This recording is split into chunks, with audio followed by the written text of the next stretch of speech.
I'm Rashenda, and this is the Climate Cafe Multi-Faith, where we can talk and have a conversation. And I'm really glad you're all here. To introduce Sarah. Sarah Augustine is the executive director of the Coalition to Dismantle the Doctrine of Discovery, a national coalition with global reach. From 2007 to 2022, she directed a dispute resolution center in Central Washington. She has represented the interests of Indigenous community partners to their own governments, the Inter-American Development Bank, the United Nations, the Organization of American States, Inter-American Commission on Human Rights, the World Council of Churches, the World Health Organization, and a host of other international actors, including corporate interests. So she has also co-drafted the World Council of Churches statement on the doctrine of discovery and its enduring impact on Indigenous peoples. And she co-wrote the World Council of Churches 2013 Assembly Minute on Indigenous People, and has worked with an international coalition of Indigenous faith leaders to create the World Council of Churches Indigenous Peoples Program. So her voice, her reach, her insights actually permeate all of our lives. If we are plugged into any faith communities, that has been a voice that has come to us in the fabric of what we do. And really glad to hear her directly today. We're going to be talking about Oak Flat in Arizona. There is a huge copper mine in Arizona, Resolution Copper, and they've had their eye on what's called Oak Flat. There's a native name for it that I want to not mispronounce. But in English, it is termed Oak Flat. It is a place of food gathering and ceremony and a religious space. And some of the lawsuit work that they've been doing has really claimed that piece of it and said, hey, this is freedom of religion. You would think that it'd be enough to say, hey, this is how we eat. But I guess not. So freedom of religion is, and in this space, I think we can relate to that, and is an opportunity to talk more about it. So with that being said, and I think our housekeeping is done, I would like to just turn it over to you, Sarah, and say how grateful I am that you are here, and welcome. Thank you. It's such a pleasure to be here. I'm thankful to be in this place with you all. And I think I'm going to start by just talking about who I am a little bit and how I come to be with you. So I am, although I live as a neighbor and a guest on the lands of the Yakima people this past 18 years, I'm actually a Tewa woman. So I am from the land that is originally that is now known as northern New Mexico, among the Pueblo or the Tewa people. And so in this land where I live on 200 acres with my family, I am really privileged and blessed to be part of the cycles of creation. My family raises natural beef here in this land. And so we depend on the health of the land where we live. We live in an agricultural valley and its sacred waters, and so for the land here, and the sacred waters for untold generations. And it's a privilege to live here and to be able to experience being embedded in an ecosystem. So I've lived here for 18 years, and in this place, every year I get to acknowledge the faithfulness of the Creator as life returns to the soil, and as we get to see our grass come up and grow, as well as native plants, and that grass that is able to feed and nourish our cattle and livestock, and that livestock that is able to nourish us and the people in this region. And for all of that to work, we have to have access to clean water. That is protection for the aquifer and for the soil. So as I sit with elders who have the patience and willingness to teach me, I've learned that we live in a closed system of mutual dependence. That is to say that our world is a closed system. No new things in, and we can't put anything out. So if we create nuclear waste, that stays with us. There's nowhere else to put it. And there is no new water or soil or air. All that we have is what we have. And we're mutually dependent within that space. That is to say, what I do impacts everyone else, and not just among human people, but among all people. So I've been taught to honor the presence and the life of the four-legged ones and the winged ones, and the insect people, and including the invisible people, what I will call the invisible people, the micro community in the soil. Actually, if you were to Google it or take a look, you would see that our soil scientists have cataloged barely 10% of those microbes and nutrients, which is to say we don't really even understand how soil works. And yet we are dependent on that community of life to sustain our life. It's how we grow food, and also how we engage with what I've been taught to call the standing green nation, which is all of the plants and trees that build the environment that we depend on for our lives. And so this is sort of the context that I'm coming from and who I am, my identity and posture as I come to connect with you. And I also, as Rashenda said, lead the Coalition to Dismantle the Doctrine of Discovery, which is an interfaith coalition. It's a national coalition, but we have partners in other countries as well. We certainly work across borders. And our purpose is to dismantle the doctrine of discovery and laws and policies that are set in place to oppress Indigenous peoples, and all of us, actually, all peoples. And so I want to talk with you today about Oak Flat in particular, and those of you who are aware of what's going on there in the Arizona desert. Oak Flat is the unceded traditional homeland and territory of the San Carlos Apache people. And it's actually a sacred site for many Indigenous peoples, including my relatives, the Hopi and the Zuni. So Indigenous peoples have been going there to pray for just generations and generations.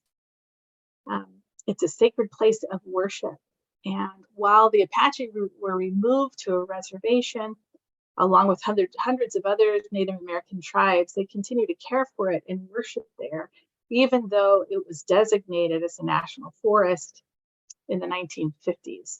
And so the waters of the sacred land and many traditional plants the people gather there are healing. And I would say they're considered healing by Indigenous peoples, but I would also like to say factually, they are healing. This is a sacred place. And so in December 2014, a rider was attached to a defense appropriation bill authorizing the United States to trade forest land for parcels of private land owned by Resolution Copper, which is owned by mining companies Rio Tinto and BHP Billiton. And so that's called the Southeast Arizona Land Exchange and Conservation Act. And it authorized the transfer of 2,400 acres of Tonto National Forest land to Resolution Copper. And this transfer is a desecration of one of the Apache people's holiest sites, as well as one of Arizona's rare riparian zones. So I want to tell you just a little bit now about what it's going to take to actually get ore up to the surface. The mine that is planned is an open pit mine, and it will be 2 miles across and 10 stories deep. So it's actually going to collapse the ground 10 stories. And so to obtain ore, and this is called block cave mining. So excavations tunnel under the ore body and then are then collapsed, and the ore is transported via another tunnel to a crushing facility. And so the whole ground under Oak Flat will subside or collapse, and it will leave a crater that is 10 stories deep or 1,000 feet deep. And underground water channels and major aquifers will be damaged or destroyed in the Arizona desert. So this is to say this is one of the places in our country with the scarcest supply of water. Many of you probably know that the Colorado has begun to, some communities have lost access to water altogether because of the water shortage on the Colorado. And this is the region that we're talking about. So the proposed mine will use at least 3,845,000,000 gallons of water from the Colorado River. So that's the plan, is to use 3 billion gallons of water. And it's going to take more than 2 billion kilowatt hours produced mainly by burning carbon to bring that water up to the mine site. And so if you want to think logistically, the solar panels on a given church structure, if you had solar panels on your church, it would take 100,000 years to produce the energy that will be needed to make that transfer. And that's just the energy to get the water there, not to run the mine. So if Oak Flat is to be destroyed, a native year-round source of flowing water and deep well aquifer will be destroyed. And as you know, in 2021, the Bureau of Reclamation declared its first ever water shortage, cutting more than 500,000 acre-feet of water that's designated to go to Arizona. So an acre-foot of water would generally supply 3 average Phoenix households with water for a year. And so we're already in a place of great shortage.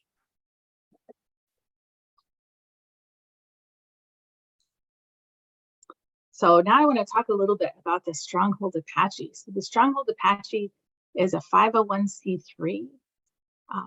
Its leader is Wensler Noisy, and they have filed a case to protect Oak Flat. So they've been fighting this land transfer from the beginning. And in March, their case was heard at the Ninth Circuit Court of Appeals or Appellate Court in Pasadena. And so our coalition accompanied them through that hearing. So they created a group that came of Native Americans from more than just the Apache that came from across the country to that hearing. And we're still waiting to hear the decision of the appellate court. So this is the second time this case was heard by that court. In the first hearing, a panel of 3 judges found for the federal government and against the Apache stronghold. And so because of the importance of the case, it has now been heard by an en banc court, which is all of the courts, all of the judges on the appellate court. And so we're waiting to hear the outcome of that decision. Regardless of what the outcome is, it's very likely going to the Supreme Court. And those of you who are familiar with court processes know that the court may or may not accept the case. And the basis of the case is religious freedom. So there were many churches that joined the Apache stronghold by filing amicus briefs with the court that is in defense or holding up the Stronghold Apache's case. This is something that people of faith, a very important thing that people of faith can do. And they're saying that on the basis of the right to, the constitutional right to worship, they should have the opportunity to maintain Oak Flat. And in fact, Oak Flat, the right to worship of Oak Flat has been guaranteed to the San Carlos Apache by treaty. But that was a peace treaty, and so the federal government is saying that it's not a valid treaty since it was simply a peace treaty. But they were promised the right to worship at Oak Flat, And this mine will mean the decimation of Oak Flat. So it will be functionally impossible for the Apache to worship there. So I think another thing I would like to tell you is that I have had the privilege of going and spending time with Wensler and other members of the Apache Stronghold at Oak Flat. And it is an amazing place. It is a spiritual place. And so it's there is a canyon there that is called the Canyon of Angels. And it is a place where it is believed holy ones dwell and reside. And Apache people go there to perform ceremony, especially for young people, young women who are going through their ceremony into adulthood, transitioning into adulthood. But it's also the place where the people have gone to pray for all of humanity and for the world for generations and generations of time. It's a deeply holy place. And it's a desecration of that place to bring forward that mind. So one of the things that Wensler, who is the leader of the Stronghold Apache, has asked for is that people across the world will pray as a form of action for the preservation of Oak Flat. And for some activist types like me, that doesn't always feel like concrete action, but Wensler believes that it is, and that this is very much a spiritual battle, and that one that we can engage in with our hearts and our spirits by engaging in prayer. Another thing that Wensler says is that we are not just trying to win a court case. In fact, that's not our aim at all. Our aim is transformation of ourselves and our society, transformation of oppressive laws and policies, transformation in our world.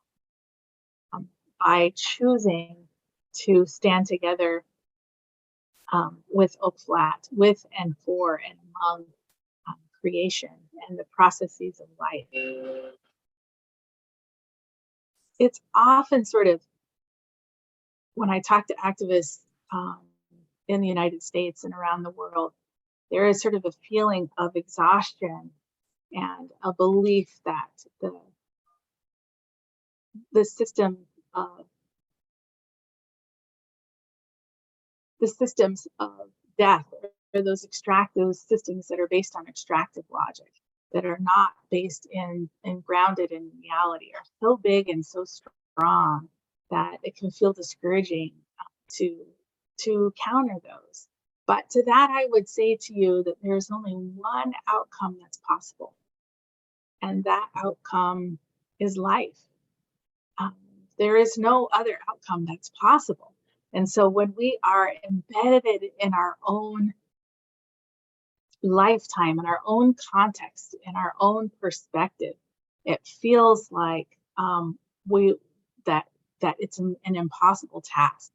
But when you look across generations, there is only one outcome that is possible, and that is the survival of life. The forces of life will prevail, and the systems of death will not. And that's all there is. It's absolutely the case